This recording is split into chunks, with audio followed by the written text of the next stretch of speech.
உங்கள் சிந்தனைக்கு, வாழ்க்கையின் இறுதி மணித்துளியில் மீட்பை அடைந்த சிலுவையில் தொங்கிய குற்றவாளி. இவனை பற்றிய சில சிந்தனைகள். இயேசு கிறிஸ்துவின் இவ்வுலக ஊழியத்தில் அவருடைய கடைசி நண்பன் இந்த குற்றவாளி.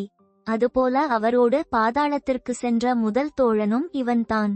செல்வந்தன் லாசர் உவமையில் நாம் கற்றுக்கொள்ளக்கூடிய பாடம். மரித்தபின் எவருக்கும் மனம் திரும்ப பரலோகத்தின் கதவுகள் திறக்கப்படுவதில்லை. அதே வேளையில் இந்த குற்றவாளியின் வாழ்க்கையில் தேவன் உணர்த்தும் காரியம். மரிக்கும் இறுதி மணித்துளி வரைக்கும் ஒருவனுக்கு பரலோகத்தின் கதவு அடைக்கப்படுவதில்லை. No second chance for the dead. Chances are always open for unbeliever. இவனிடத்தில் காணப்பட்ட விசுவாசம் 3 வகைகளில் சிறந்தது. 1. புற சூழ்நிலை.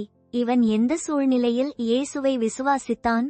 இவனை சுற்றியுள்ள ஜனங்கள் இயேசு கிறிஸ்து கடவுளை தூசித்தவன் என்று குற்றம் சொல்லி கண்டித்த காலகட்டம். இயேசு கிறிஸ்துவை பரிகாசம் பண்ணி அவமதித்த ஒரு காலகட்டம்.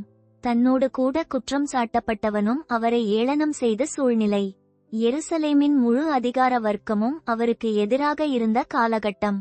இத்தகைய எதிர்ப்பின் அலையை நீந்தி இயேசுவை கடவுள் என்று விசுவாசித்தான். 2.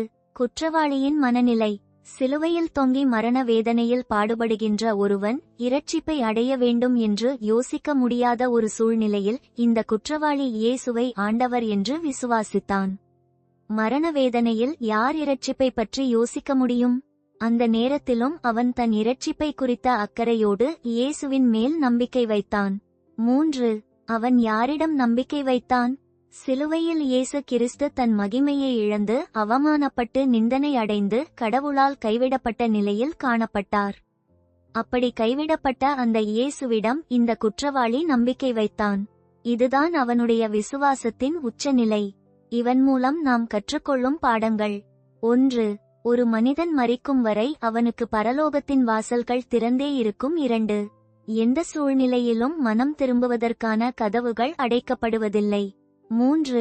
ஒரு மனிதன் இரட்சிக்கப்படாமலே மரித்துவிட்டான் என்று நாம் யாரையும் குறித்து தீர்ப்பு சொல்ல முடியாது. மரிக்கும் நேரத்தில் ஒரு இமைப்பொழுதில் கூட ஒருவன் இயேசுவை ஏற்றுக்கொண்டு பரலோகம் செல்லலாம்.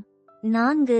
கடைசி இமைப்பொழுது நேரத்தில் கடவுளை ஏற்றுக்கொண்டவர்களின் எண்ணிக்கை பரலோகத்தில் எவ்வளவு என்று யார் முடிவு செய்ய முடியும்? 5. மரிக்கும் நேரத்தில் கூட ஆண்டவரை நோக்கி கூப்பிடுகிறவர்களை தம்முடைய பிள்ளைகளாக மாற்றும் அவருடைய அன்பை புரிந்து கொண்டவன் உலகத்தில் எவரும் கிடையாது. இந்த செய்திகள் உங்களுக்கு பிடித்திருக்கும் என்றால் உங்கள் கருத்துக்களை பதிவிடலாம். என்னுடைய சேனலை சப்ஸ்கிரைப் பண்ணவும். கர்த்தருடைய பணியில் எசேக்கியேல் சண்முகவேல்.